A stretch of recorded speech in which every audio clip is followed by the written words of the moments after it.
Hi, I'm Emma, and this is my good friend Feather. I'm going to read you a little bit about his adventures from my book Hall of Pillars. So this is where he first meets his best friend Maya from chapter 1. The boy stirred under the blanket but didn't wake. Reaching out, Maya lay a hand across his forehead, feeling the heat coming off him even before she touched him. "Oh, Jack." She rocked back on her heels, closing her eyes momentarily as her heart clenched. They didn't have the money to pay the village's miserly healer, and the fever had hit Jack so suddenly she'd had no chance to gather medicine of her own before night had descended. Her little nephew whimpered again, and with a sigh she made her choice. She would rather brave the Fae than watch him suffer. She left the candle with him and clambered back down in darkness.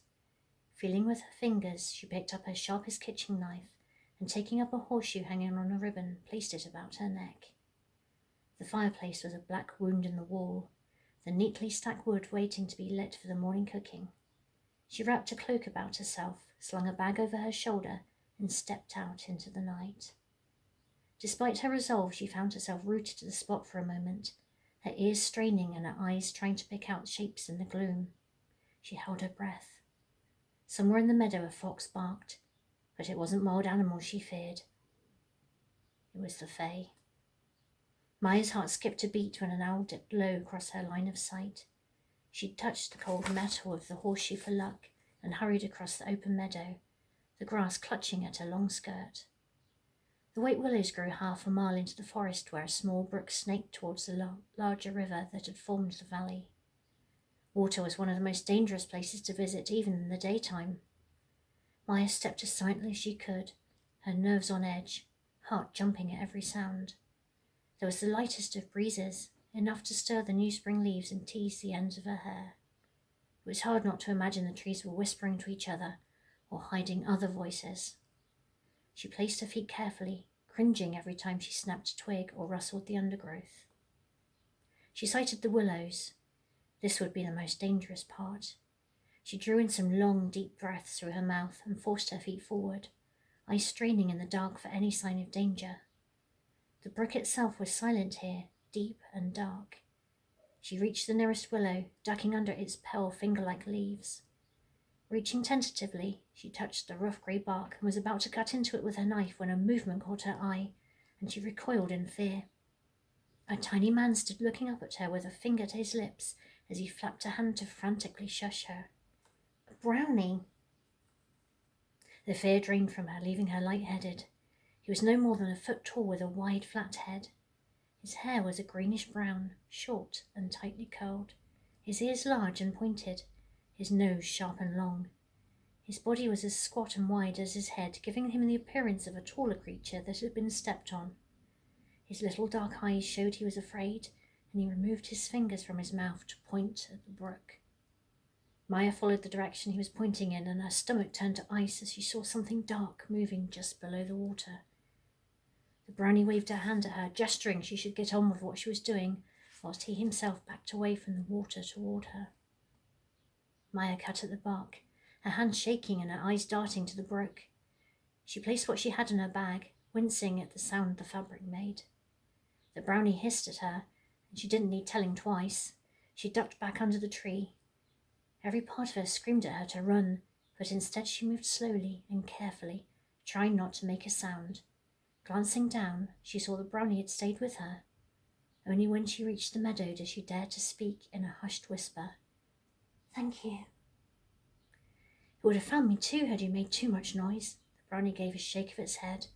"What foolishness brought you out?" "My nephew, he's ill, and I needed willow bark. I didn't think we had any brownies in Brighton. I thought you'd all been—" She hesitated, wondering how angry the brownie might be at the exile of its kind, although it had been years ago. "Thrown out of our homes," the brownie supplied for her. "Driven away like unwanted vermin." Maya shrank back. "I wasn't even born." "No, you weren't, girl." The brownie sighed. "Can I don't have any milk left, but I can offer you some butter and a bit of yesterday's bread." The brownie tilted its head and regarded her steadily. "You are strange for a Valia. Most scream and run at the sight of even a brownie like me, or reach for the iron. You never even touched your horseshoe." Impulsively, she reached for it now, and realizing, moved her hand away. Now she thought of it, she had no idea why she hadn't reacted that way, other than the creature had helped her, and appeared to be no threat at all. "You have the gift," the brownie stated. "The gift? No," Maya protested. Having the gift meant death. Power, fame and money maybe, but death in the end. Once people had queued at the journeyman fairs, hoping to prove they had magical ability and be taken off to the Lord Vallier's castle at Airsport. Now, though.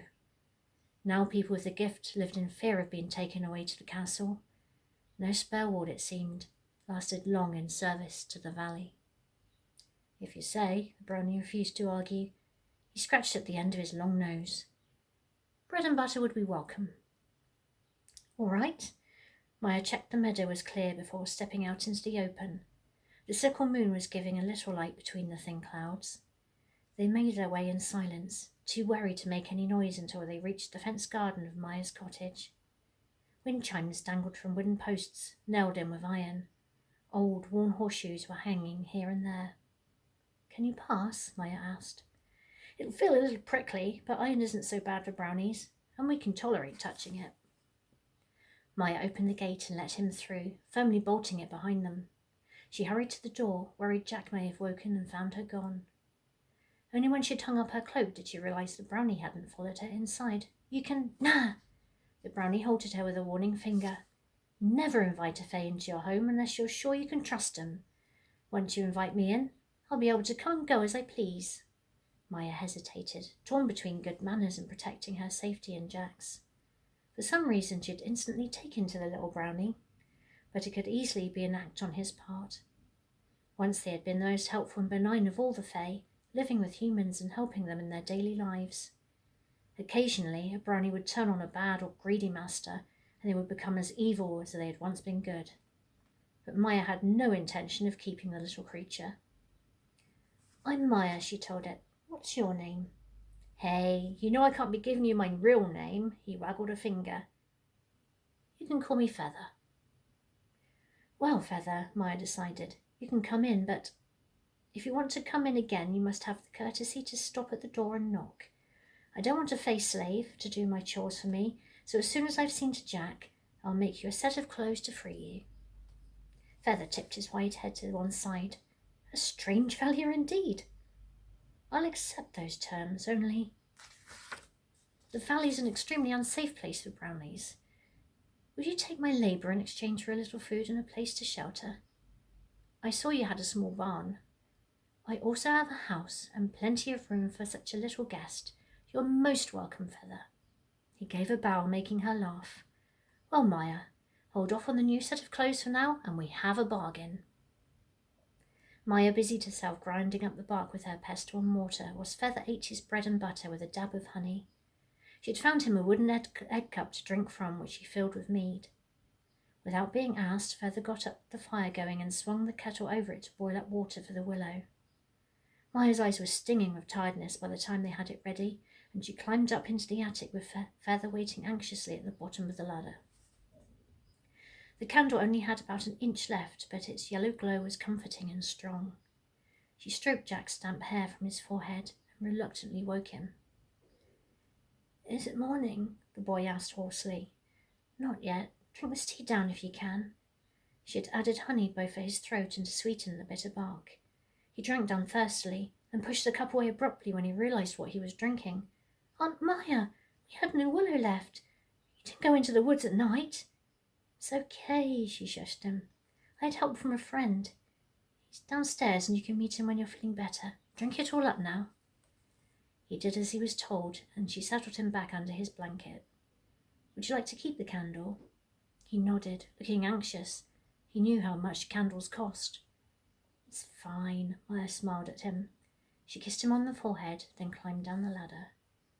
Feather had tidied everything away. "Oh, you don't have to do that. You're my guest, at least for tonight." Maya gazed guiltily at the table, which had never looked so clean. "Girl, you look tired and have been kind to an old brownie. It was my pleasure. Now get some sleep yourself. Things will change in the morning." "I need to make you up a bed." She glanced around the small room for inspiration. The room served as kitchen, workroom and living space, with a small end curtained off for her own bedroom. She had a spare blanket, but nothing to serve the brownie as a bed or to give him any privacy. "I can use the chair by the fire," Feather said, seeing her dilemma. "It's a better bed than I've had in years." "All right. I'll fetch you a blanket, but tomorrow I'll try to make you something more suitable." "Girl, you really are going to have to learn the rules." Feather shook his head. "People don't make things for brownies. It's the other way around. If you go around through life giving everything and not pausing to accept anything for yourself or noticing your own needs, you end up with nothing and very greedy friends instead of true ones." She puzzled over his words for a moment, then took a blanket from the cupboard and left it on the chair. "Well, good night, Feather." "Good night, my Lady Maya." She drew the heavy curtain across the room and, stripping down into her undertunic, got into bed. For a while she found it hard to sleep. She listened for any movement of the brownie the other side of the curtain. Finally, tiredness overtook her, and she drifted off with the brownie's words sounding in her head. "Things will change in the morning." Well, I hope you liked that. Of course, if you want to know what adventures Maya and Feather get up together, you can find them in Hall of Pillars and the sequel, Hall of Night. Thank you for listening. Take care.